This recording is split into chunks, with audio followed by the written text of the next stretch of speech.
É o glorioso doutrinando no futebol mundial. Vitória do Fogão sobre o PSG vira exemplo na seleção brasileira.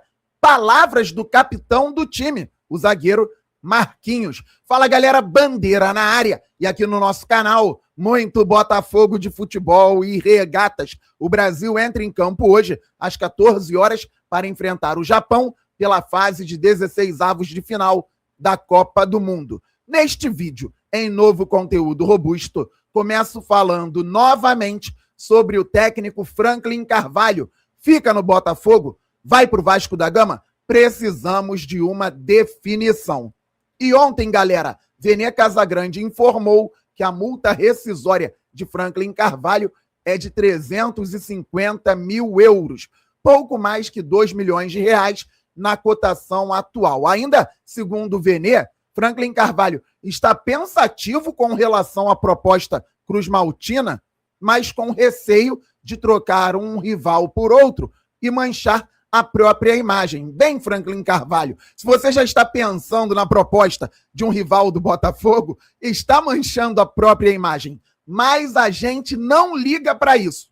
Deixa o Vasco depositar o valor necessário para que você saia e pode ir para o Cruz Maltino. Mas o Botafogo tem que seguir essa definição, tem que vir logo. Pode ir para o Vasco, Franklin Carvalho, desde que vá logo e que o Botafogo tenha tranquilidade, paz, para contratar um novo treinador urgentemente. Pessoal, no dia 16 de julho, o Botafogo volta a campo para enfrentar o Santos pelo Brasileirão no Newton Santos.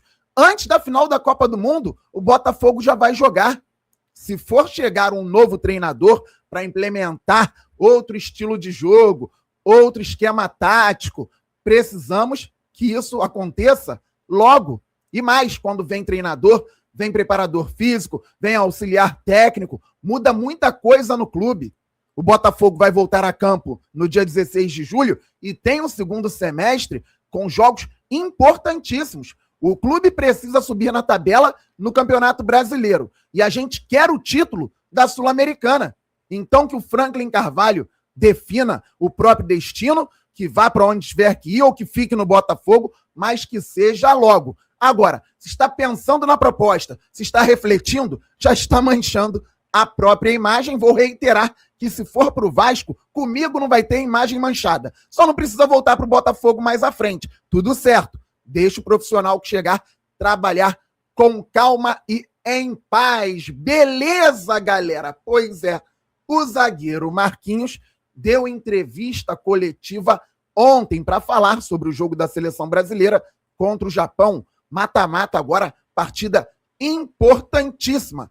E comentando sobre ser favorito ou não, Marquinhos citou o duelo do Brasil contra a Croácia na Copa do Mundo de 2022, quando a seleção brasileira foi fazer um gol com o Neymar na prorrogação e no finalzinho da prorrogação tomou o empate e acabou saindo nos pênaltis. Só que Marquinhos não parou por aí.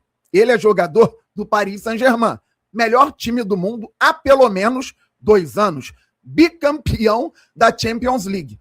Ano passado, o Paris Saint-Germain tinha acabado de ganhar a Champions quando começou a Copa do Mundo de Clubes e não foi passear. Na estreia, goleou o Atlético de Madrid por 4-0.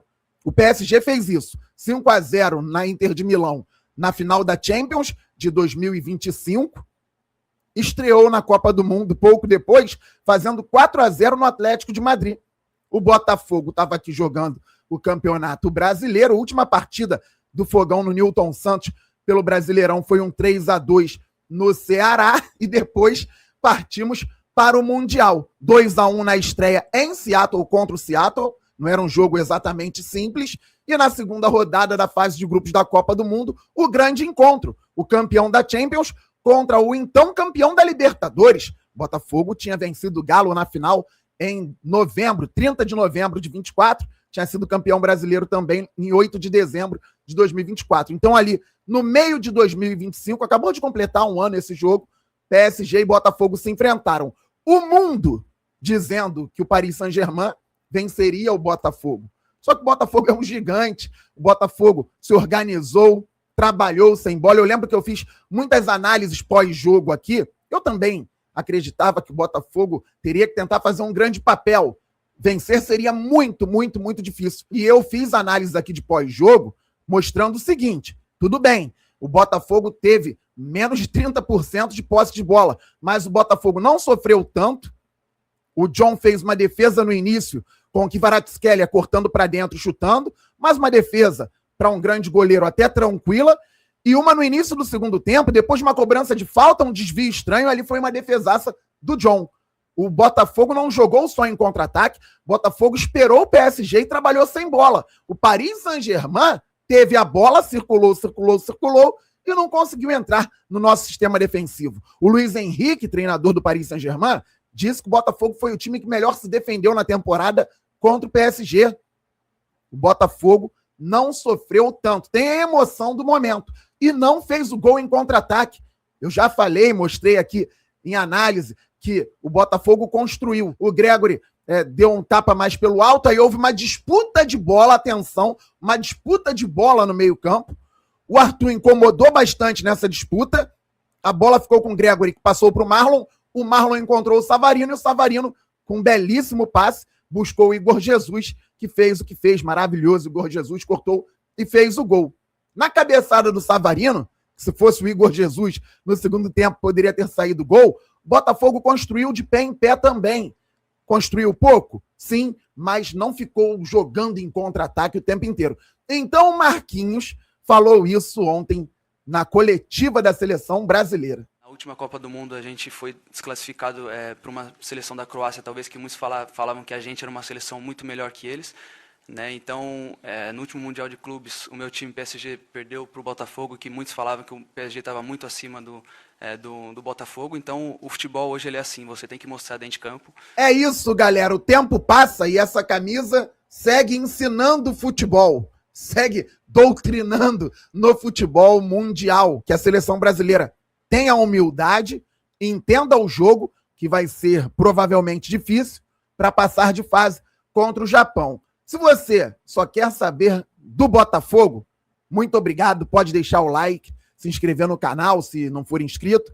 Se já for inscrito, bom dia, estamos muito juntos, mas se você quer saber um pouquinho mais de seleção brasileira, eu vou falar sobre o jogo. Vejo com muita importância a Copa do Mundo, mas antes eu peço todo mundo se inscrevendo no canal Fabiano Bandeira. Vamos passar logo dos 60 mil inscritos, depois vamos muito além, pois o glorioso é gigante. Todo mundo deixando o like, isso é fundamental para o crescimento do canal, todo mundo ativando o sininho, ninguém pode perder conteúdo por aqui. Se inscrevam na Placar aqui no YouTube, daqui a pouco, às 11 horas, começa a super live com o Debate Placar, lá em São Paulo, já passa direto para o Placar Aberto aqui no Rio, ao meio-dia estarei no ar, então Placar Aberto de segunda a sexta, às 13 horas, hoje estaremos ao meio-dia, porque a seleção joga às 14 horas. Todo mundo se inscrevendo no Glorioso Play, onde estou com Graxê, Medeiros e Xiling. Pois é, pessoal, primeiro ponto, falando sobre jogadores que têm identificação com o Botafogo. Um por estar no elenco e outro por ter conquistado aqui. O Danilo, para mim, tem que ter mais oportunidades. O Brasil evoluiu gradativamente dentro da competição, começou muito mal contra Marrocos, cresceu um pouco dentro do próprio jogo. O Luiz Henrique entrou, não foi acionado. O Luiz Henrique não jogou mal. Ele não foi acionado, a bola não chegava. O Danilo, na lateral, não vai subir tanto. O próprio Danilo já falou que é um lateral mais preso. Então alguém do meio tem que aproximar. Ninguém se aproximou. O Luiz Henrique não teve tantas oportunidades. O Danilo chegou a ter uma chance para finalizar dentro da área, mas estava marcado, entrou no segundo tempo. Não entendi o fato do Luiz Henrique, que brigava pela titularidade, não ter entrado contra o Haiti e contra a Escócia. O Ryan entrou? Sim. Entrou bem? Muito bem. Tenho problemas com a titularidade do Ryan? De maneira alguma. Mas o Luiz Henrique merecia pelo menos entrar nos jogos, porque ele pode contribuir. E o meu receio com a seleção brasileira é estar utilizando pouco jogadores como Luiz Henrique, Danilo, o próprio Endrick não está jogando tanto tempo assim, e de repente ali na frente precisa desses diferentes, e eles não estão no ritmo ideal. Isso pode ser um complicador. Espero que não seja. Não entendi o Danilo não ter entrado contra a Escócia também. O Brasil estava bem, cresceu, como eu disse, de produção, mas antes da Copa, gente, O Danilo estava jogando muito, tirando o fato dele ter feito o que fez aqui antes do jogo contra o Corinthians, mas o Danilo estava jogando muito na temporada. Estava jogando bem mais que o Paquetá. O Paquetá cresceu na Copa do Mundo, fez um bom jogo contra o Haiti, um bom jogo contra a Escócia, mas o Danilo não pode ser descartado. O Luiz Henrique também não. O Endrick também não. Tem que jogar mais tempo. Então, hoje, a seleção brasileira deve atuar num 4-2-3-1, que vira, como já mostrei aqui, um 3-1-4-2, contra uma seleção que atua num 3-4-1-2 ou num 3-4-2-1, dependendo da movimentação do atacante ou dos atacantes. Às vezes o Eda sozinho lá na frente, às vezes o Eda com um companheiro. Mas o Japão, com um treinador que está lá há 8 anos, trabalha de maneira muito clara com 3 zagueiros, e aí, dependendo do jogo, os alas são mais ofensivos ou um pouco mais conservadores, um pouco mais presos ali na marcação.